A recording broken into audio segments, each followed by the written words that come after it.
A 16-year-old math genius entered a Harvard study. He never really came back out. His name was Ted Kaczynski. The year was 1959. The study was run by Henry Murray, a psychologist with CIA funding.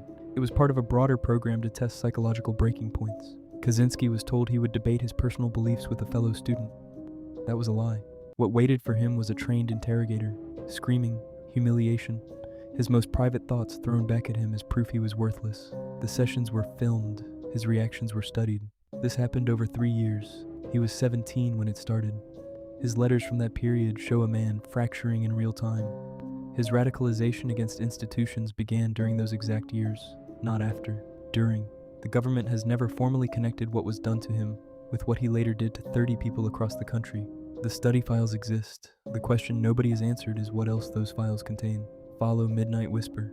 A new dark secret drops tonight at 7.